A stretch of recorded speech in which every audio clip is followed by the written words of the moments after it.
president's top advisors tonight huddling in the White House Situation Room trying to figure out what to do next. But now, perhaps a sliver of hope from Iran if the president doesn't counterattack. Tonight, no word if there are any U.S. casualties or major damage to the bases. Eyewitness News reporter Josh Einder has been watching all this unfold tonight. He's in the newsroom with the latest. Josh. Well, Bill, after all the tension and angst over the last few hours, the president says all is well. Literally, he just tweeted, all is well, adding that they're assessing casualties and damage right now, but, quote, so far, so good. He continued he'd be making a statement tomorrow morning. As the world waits to see how he responds, the U.S. and Iran now dangerously close to war. It was perhaps only a matter of time before missiles were streaking across the night sky. This video from Iranian state TV shows a battery of weapons racing out of Iran into Iraq and straight toward American forces at 2 U.S. facilities within the Iraqi Al-Assad air base in the west and in Erbil in the north. The fierce revenge by the Revolutionary Guards has begun, the Iranian military said in a statement. If America responds to these attacks, there will be bigger attacks on the way.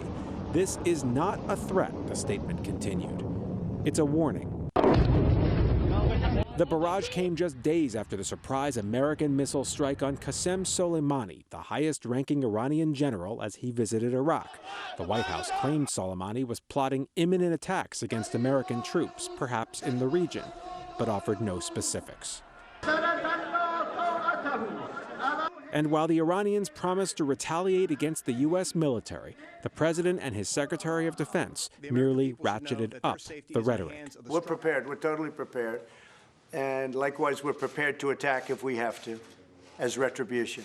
We are not looking to start a war with Iran, but we are prepared to finish one. And tonight, a war is what they might have. You know, talk is cheap and bluster is cheap, and we can, you know, all be the toughest guy on the block and, you know, dare someone to knock our head off.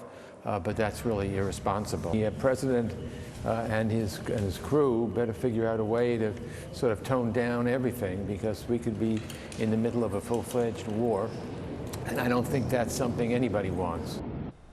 Now, so far, there have been no reports of American casualties, and if it turns out there are none, some analysts say that might have been intentional on Iran's part. Late tonight, its foreign minister tweeted the country took and concluded proportionate measures in self-defense, adding, quote, "We do not seek escalation or war." And then there's this. All the action thus far has happened on Iraqi soil. Iraqi soil, which means neither the U.S. nor Iran has violated the other's sovereign territory. And maybe that's the way out.